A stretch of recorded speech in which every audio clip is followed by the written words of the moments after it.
Hello friends, it's me, Bexface, and welcome back to another video. Today I'm showing you my Inktober drawings for days 8 through 14. Kinda. I had a lot of trouble this past week with Inktober. My life got real busy and that's normal, that happens. I usually always find time to be creative. But with my lack of time in the evening, combined with the prompts really just not inspiring me a whole lot, I had tons and tons of trouble this week actually getting myself to sit down and draw something and come up with something that I'm happy with. So the first prompt was Frail. So that was the day 8 prompt. And, the first kinds of things I thought of was like, the being old or fragile or things like that. And I know last week I stuck with a theme of having my little ghostie in all of my pictures. And I really wanted to carry that through all of Inktober. So I was trying to think of ways that I could make this ghostie look frail or delicate or fragile or whatever. But I just got to where after drawing 6 pictures of ghostie already, I was kind of just burnt out on them, I guess, and I just needed to do something different. And that happened once last week too when I drew my jack-o'-lantern instead. So for day 8 for Frail, I really needed to do something different. So when I think of delicate or frail, I think of flowers. That's something I say a lot, is that I am a fragile, delicate flower. So I thought for Frail, it might work out to just draw some flowers. And I've been really into lately practicing flowers and drawing flowers. It's never been something I've been very good at. And, surprise, surprise, lately I decided I would look at reference pictures of flowers before I actually drew them, and it has helped so much. I am notoriously terrible at using reference photos. I usually don't do it and think I should be able to draw entirely from my head, and then everything turns out terribly, and then I'll, use a reference photo, and then it turns out really good. So anything that I draw well, it seems I use a reference photo for. So I'm trying to do better at actually using reference photos for the things that I do. So I had looked at a lot of pictures of flowers. I've been practicing my flowers. And so that's what I decided to do for this illustration. And I want to apologize for my head being in the frame so often. I'm using toned paper, and when I erased the majority of my lines to get them a little bit lighter, I erased just a bit too much, and I had a lot of trouble seeing the lines and knowing what it was I needed to be drawing. So that's why my head ends up in the picture so much.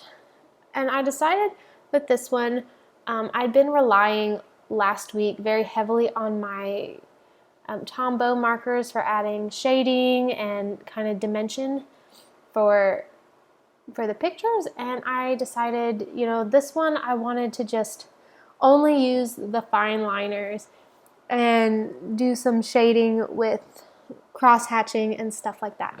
I tried for a little bit, I was going to use like a straight edge, just a little card to make sure all of my lines were straight and even, and that was too much work within like 2 lines, and so I said I'm not going to do that anymore.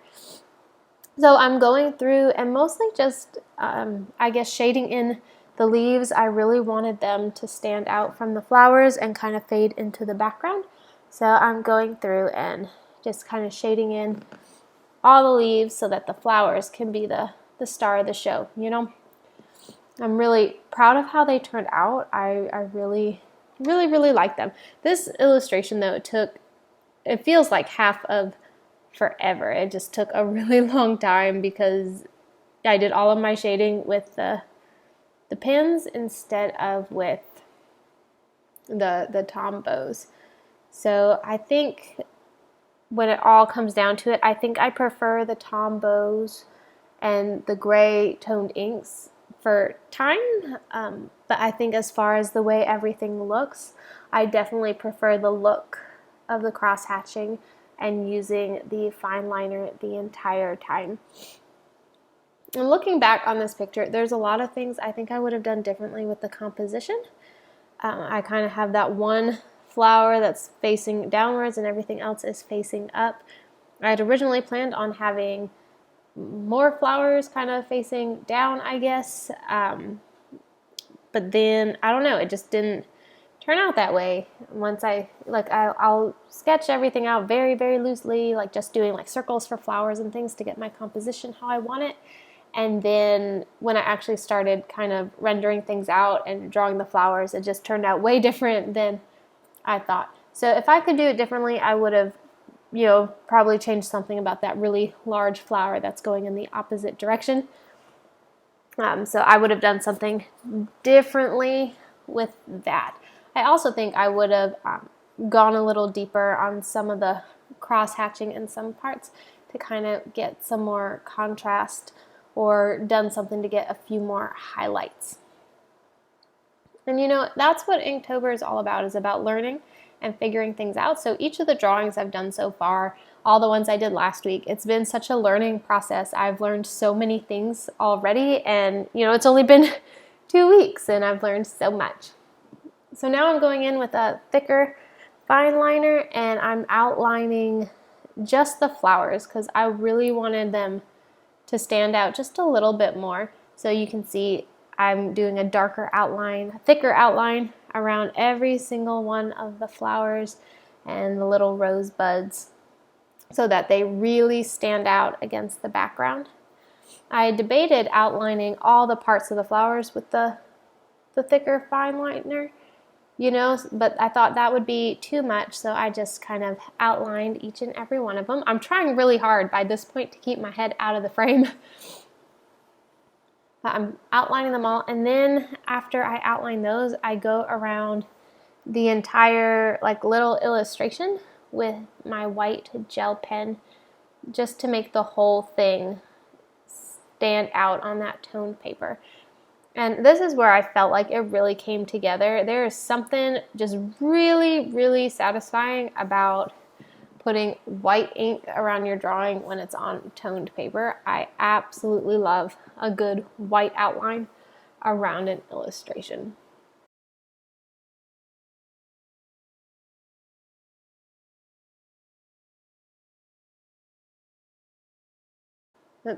Using the gel pen to do the white outline, it just feels like it takes forever. Even this is sped up 4 times, I think, and it still just seems like it takes absolutely forever.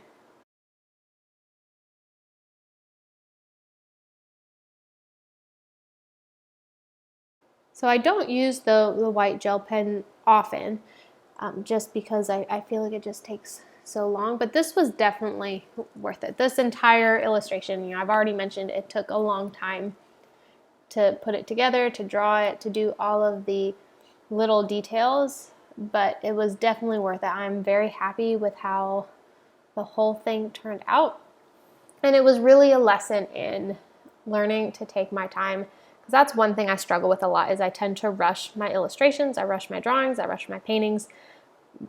But I'm always happier with things when I just take my time. Things always turn out better when I take my time. So I'm trying to learn to slow down, have a little more patience with myself and my drawings. So this was a good lesson in that. And there it is. There's my flowers for day 8, Frail. The next illustration, day 9, the prompt was swing.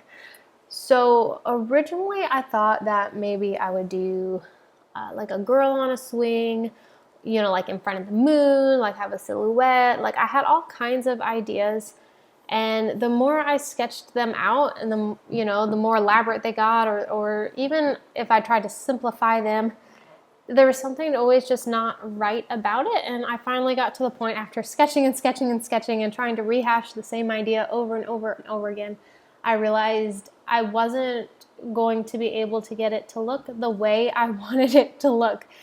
So I kind of just gave up on the swing in front of the moon silhouette idea and decided to take the prompt as literally as I could, and so I just drew a swing, which really took a long time. There was a lot of details in the ropes, which was fun, and I had a lot of ideas for that, of how detailed I wanted the illustration to be, because with the flowers I did for Frail, they turned out so well, and I really loved all the detail in it, so I wanted to do something really detailed for swing, and I thought these ropes are fantastic way to get detail. It was kind of frustrating though, because it did take quite a long time just to get the ropes done when it should have been really simple. I don't do quite as much detail on the farther ropes just because they are farther away. But I'm very happy with how the ropes and the knots and everything turned out with that. And it was actually a lot of fun. And I also had so much fun drawing wood texture onto the swing itself. And that's something I really enjoy, is drawing wood texture, because it's, you know, little lines and swirls and dots. And I think it just really adds something to the drawing.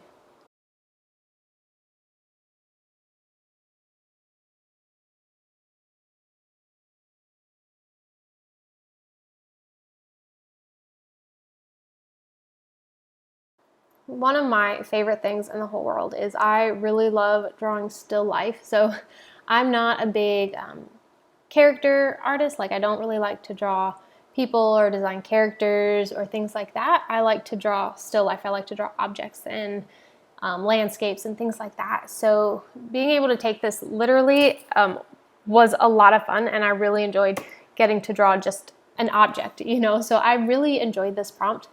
And originally I was going to do this illustration with watercolor and just use like some black and gray watercolor to do all the shading in it.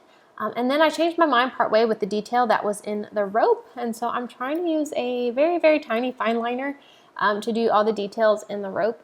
And the watercolor paper I drew it on was just too much for the fine liner, and it started getting really super frustrating. So here in just a second, you're going to see me abandon the fine liner and just go back to my Copics. I was trying to do each individual like piece of string, you know, by itself, and then I started trying to cut corners and just do some larger areas, but it just really was not working, and I didn't like the wear and tear it was putting on my fine liner, and that's one of my favorite pens. I just didn't want to ruin it, and so I finally got to where, you know, I'm just going to use my Tombow markers to fill it in. So there I am abandoning the fine liner and digging out some Tombows to use. I like the way the rope turned out where I had the more detail, but it really just wasn't worth the potential damage it was doing to my fine liners. So I kind of wish I had stuck with my original plan and done the watercolor for this one, but I just got so caught up in drawing the details of the rope that I just kept going with it. So I'm not like super wild about how this one turned out. As with most of the drawings I do for Inktober, I think I'd like to revisit this one and try it again. But you can tell by the time I got to that actual swing, I was done. I was done with the illustration. I was just ready, just get it over with. I'm done. So there it is. This is my drawing for Inktober day 9 swing. So this one is for snow, and snow is actually day 11 of Inktober. I skipped day 10 altogether. Day 10, the prompt was pattern, and I just didn't have it in me. I just couldn't think of anything. Patterns to me just take forever. I wasn't inspired. So I just moved right on to day 11. So this is snow, and I decided I would do a snow globe. I was trying really hard for a while. I like in October for things to be super duper creepy. So I've been trying to, I guess kind of trying to have a creepy vibe to all of the Inktober themes. And I finally just let go of that with this one, realizing I can just let things be what they are. I don't have to make everything Halloween themed. I don't have to make everything creepy. I can let snow just be snow. You know, it's really hard to kind of tie that into Halloween, I feel. So I just kind of let go of that pressure. At this point, I just let go of putting ghosty into everything altogether, and I just had fun with the prompt and drew this cute little snow globe and some wonky little trees that I absolutely love how they turned out. There's more I wish I could have done. Like, I wanted to really load up the details in this drawing, but everything was just so tiny in this little snow globe. But I'm really happy with how it turned out. I wish I'd done fewer trees. I have a lot of trees in there, but basically it's a snow globe, and in the snow globe there's a little cottage in the woods and snow all over the ground. And so I went in with a larger fine liner to do all of the big details to draw the illustration, and then I went in with a smaller one to do a few details in the windows and to draw some little bits of snow. Because, you know, in a snow globe, the chunks of snow are massive compared to everything going on in the snow globe, so I really wanted to capture that. And then this illustration too is on watercolor paper, and I decided to go in just with my black watercolor and color the illustration with that. I know it's not ink, but I thought it would be fun. I got these watercolors in a subscription box, and they're so pigmented and they're fun. They're in a little travel book, and I really just wanted to try my hand at watercolors. I notoriously am terrible at watercolors. I usually avoid using them at all costs because I am so terrible and awful at them. I don't really understand how to use them well, but there's something I want to get better at. I really enjoy the way they look when you have an illustration done with watercolors. You can tell right there, I ended up with way too little pigment and then way too much. But I'm only using the black watercolor so I can still stick with, you know, having shades of gray and black and stuff like that. So I'm going in and I'm jumping all over the place really, but for the trees, you know, they're kind of drawn in a few different sections. And so I wanted to leave the bottoms of each of those sections and the branches white to be snow that has gathered on the trees. So that was an interesting experience with, you know, trying to paint with watercolors, but leaving a big open space for the white. And if you notice, I'm very inconsistent with how much paint or how much water I have on the brush. So the top of that tree is very dark. I'm trying to lighten it up so it's a little more even with everything else. But I just kind of jump around and, you know, darken things up as I need to and keep going over the same things. So I'm adding some more shadow there. I'm trying to go in layers, and that's something I've seen and heard people talk about a lot when you're doing watercolors is, you know, jump around, wait till things dry, add layers to deepen up your colors, and so that's what I was trying to do here. And I really wanted the cabin to stand out, and so I realized very quickly that the cabin needed to be very lightly colored, and the trees were going to need to be fairly dark, even though they do have snow on them. So the majority of me painting this illustration is trying to get the trees dark enough to where they make the little cabin stand out enough. Getting enough contrast here was really difficult for me, mostly because I'm not comfortable with the watercolors. I'm not super comfortable with the medium I'm using, so it was difficult for me to get the contrast and the colors and things I wanted. There is a chimney on the cabin, and I feel like that got lost in the illustration with the colors and the watercolors. So if I would go back and do this one again, the biggest change I would make would be I would have done fewer trees so that the chimney could stand out. You really can't tell it's there at all. Here in a minute or two I'm going to put some bricks on it, but I don't think it really does enough to help it stand out. So I would have done fewer trees, and I definitely would not have used watercolors. I mean, I'm glad I did the watercolors. It was good practice. I enjoyed the process a lot. I don't think it turned out quite how I wanted it to. It was frustrating for sure, but I was glad to get the practice. I think my next adventure with watercolors may go a bit smoother because, every time you use something you're not comfortable with, and every time you use a new medium, every time you do something, like, you're learning and you're improving. So it might be a long process, me getting better with watercolors, but I know I'm one step closer to being where I want to be. So I had originally planned, when I was drawing out the snow globe, I had originally thought of doing the background the darkest color so that the snow could really stand out. But the more I got to it, I realized the trees really needed to be the darkest part. And so I just got to where I was tired of messing with it and I called it done. And there it is. That was day 11, snow.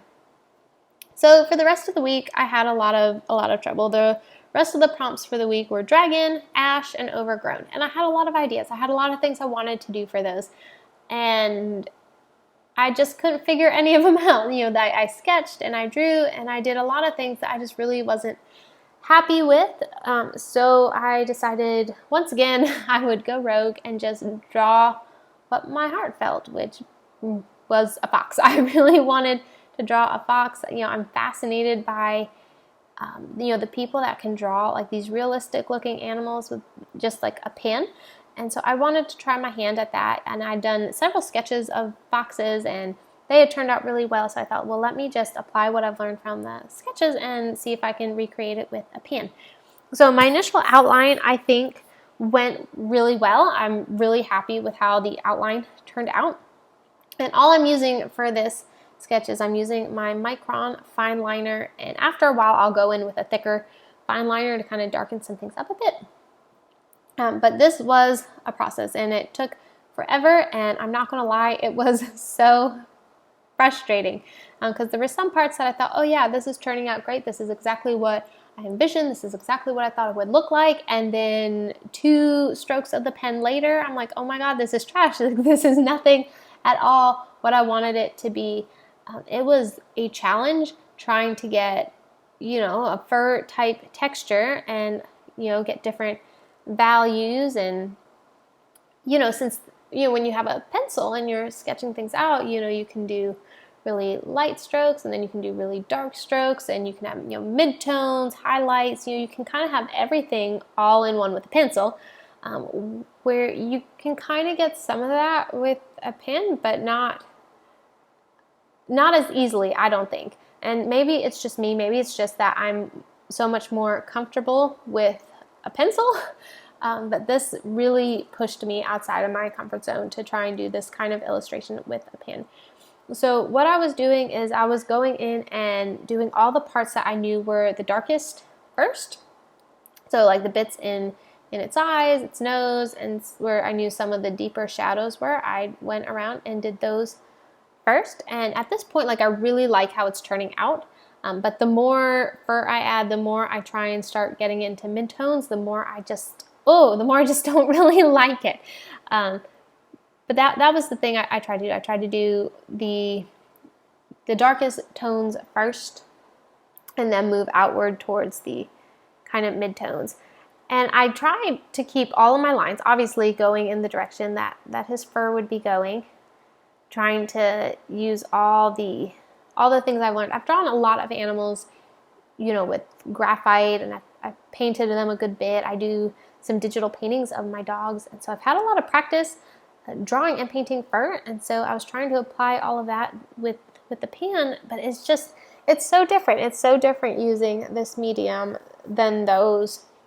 So I found myself frustrated very quickly at how everything seemed to get muddied together. So I keep having to go back in and darken up the dark points, and it's stressful too, knowing that, once I get the pen on there, it's not like I can go back and erase it with the pencil to add more highlights. So I was kind of very timid about covering up the white bits of the paper because I was like, I don't want to get rid of all my highlights. I don't want to go too dark with it, but I think ultimately I could have gone quite a bit darker with it. I could have done a lot more with my midtones than what I did. But the other thing I kept running into is because I know that, it's a fox, so he has two different shades of fur. He's got that white fur, and then he has the darker, like orangey red fur. And so I was trying to get a distinction between that. So now I'm going in with my thicker fine liner and really darkening up the shadows and the places where I know it needs to be the darkest, because I really wanted more contrast in the picture. And for a good bit of this, I go back through all the shadows and I start doing some cross hatching for just where I know that there's going to be shadows, just to get some more contrast, some more shadows, some more depth, I guess, into the drawing. And I really wish I had, this is another, it comes down to patience, and I just do not have the patience for this kind of thing, and I rush my drawings, and I wish I had spent a little bit more time on it, getting it just right and getting those midtones how I want them. But I got to the point where I was starting to get frustrated, and really when I get frustrated, I need to just walk away and come back to it later. But with the Inktober drawings, I've been really feeling like, I just need to finish them all in one go and get it done. So I didn't really want to walk away and then come back to it. And I was also drawing this one today, and I really wanted to be able to get this video out to you guys. So I know I rushed it here at the end, and I wish I'd spent a little bit more time. But I do think I'm much more confident now, because this is something I've never done anything like this before, and I'm not crazy about how it turned out, but it's definitely better than I really thought I could have done. So I'm pretty happy with it. And that's it. That's my almost failed week of Inktober. I hope you enjoyed this video. If you did, make sure to hit that like button. And if you want to see more videos like this, be sure to subscribe to my channel. I upload new videos every Monday and Thursday. And if you want to keep track of my Inktober process along the way, you can follow me over on Instagram. I try to post over there every day, but this week didn't go quite as planned. But you can follow me over there and see all of my Inktober drawings. All right, that's it. Thank you all for watching. See you next time. Bye.